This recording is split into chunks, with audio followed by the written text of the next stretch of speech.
So this is an entirely optional video where I'm going to show you why this exponential form is the same as this modulus argument form.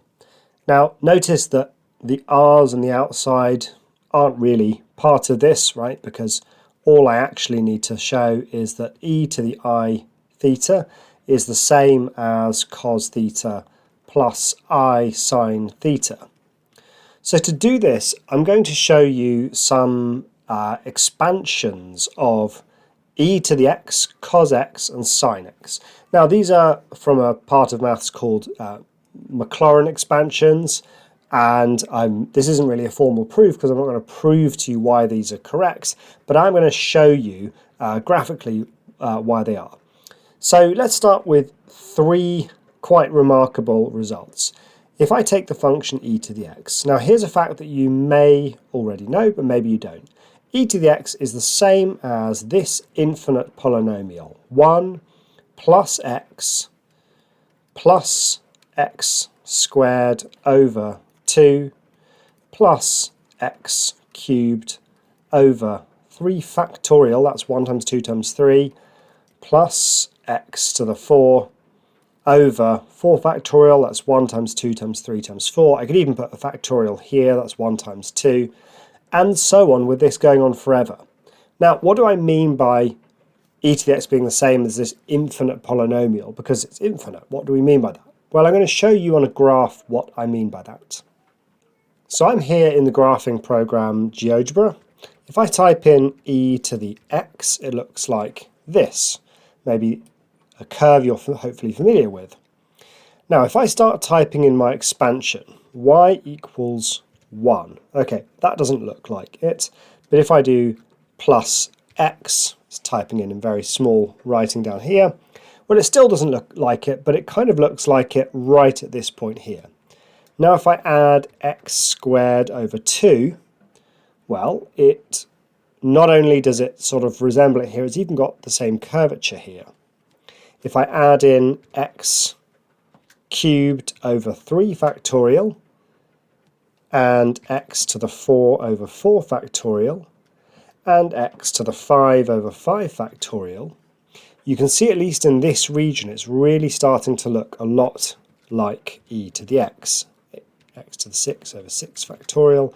I'll do one more, x to the 7 over 7 factorial. Okay, so this red curve is clearly not the same as this green curve, but it looks an awful lot like it in this region. Now they will start to diverge, and if I pull this down, okay, I can find the points where they start to diverge. And on the left-hand side, they diverge pretty quickly. Here's the claim I'm making. I'm going to say that you can make this expansion, if you keep on going, it will become infinitely close to the green line. So obviously it's not currently very close to over here, but maybe if I did 1,000 more terms of this, it would. So that's what we mean by the e to the x exponential graph being the same as this infinite expansion. If I keep going with this, then this will become more and more and more like e to the x. Now the next one I want to show you is for cos x.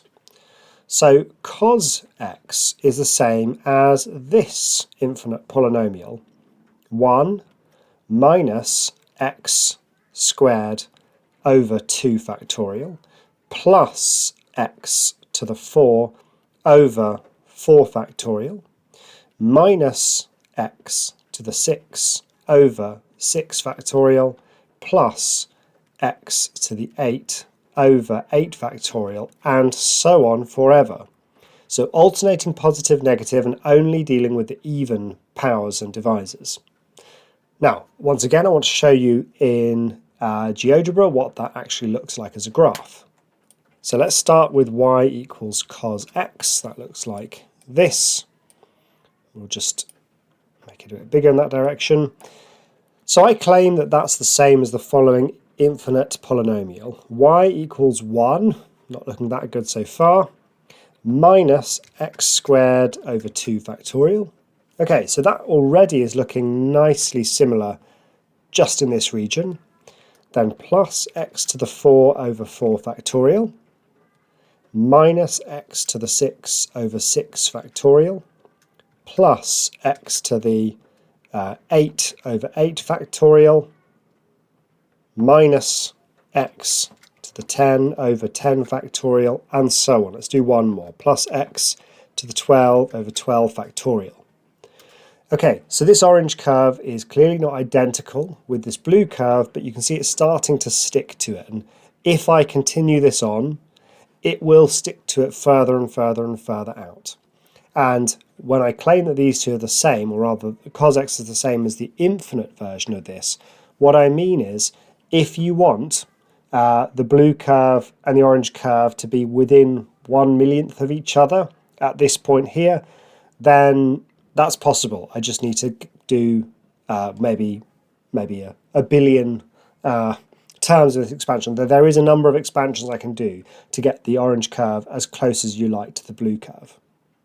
And finally, there's the expansion or the infinite polynomial for sine, which is x minus x cubed over 3 factorial plus x to the 5 over 5 factorial minus x to the 7 over 7 factorial plus x to the 9 over 9 factorial, and so on. So it's the same kind of pattern as cos x, it's just the odd powers now.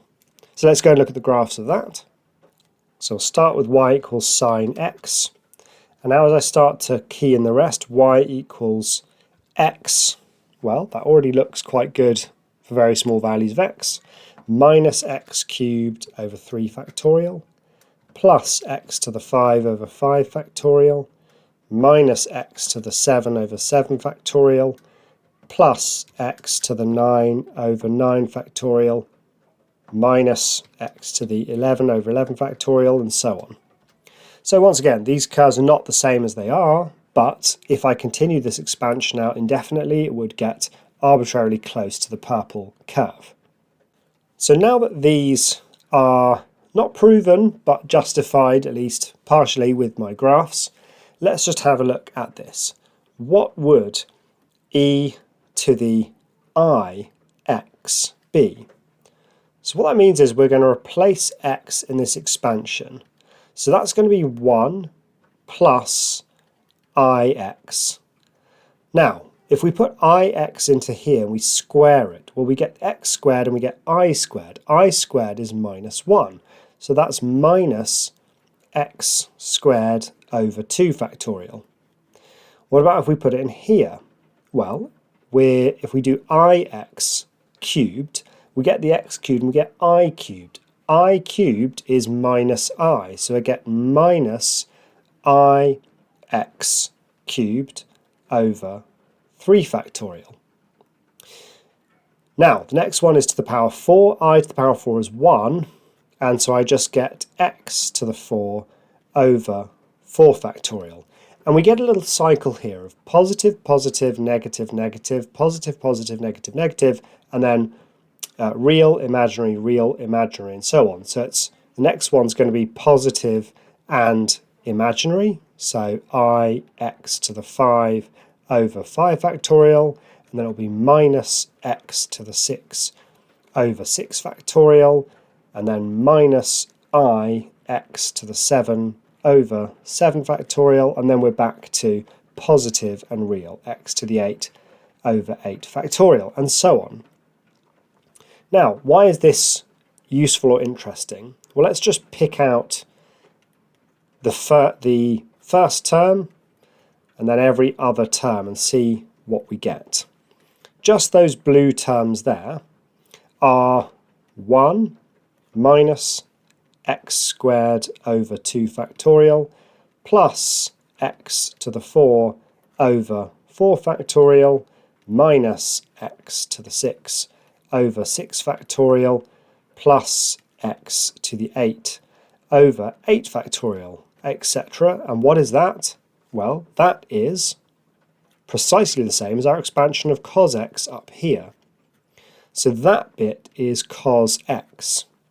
And now if we look at the other terms, so this term, this term, this term, this term, it's ix minus ix cubed over 3 factorial plus ix to the 5 over 5 factorial minus ix to the 7 over 7 factorial, and so on. And what is that? That's simply our expansion for sine x multiplied by I. That's I sine x. And so what do we find from this? Well, we can see that e to the ix is simply cos x plus I sine x. So e to the ix is cos x plus I sine x. And that is precisely what we wanted to show, just in theta rather than x. So that's why it's true. It's not a formal proof, but I showed you why these expansions work graphically, why it's plausible to claim that they're true, and we can see how algebraically that leads to the result. So if you did watch this video, I hope you enjoyed it.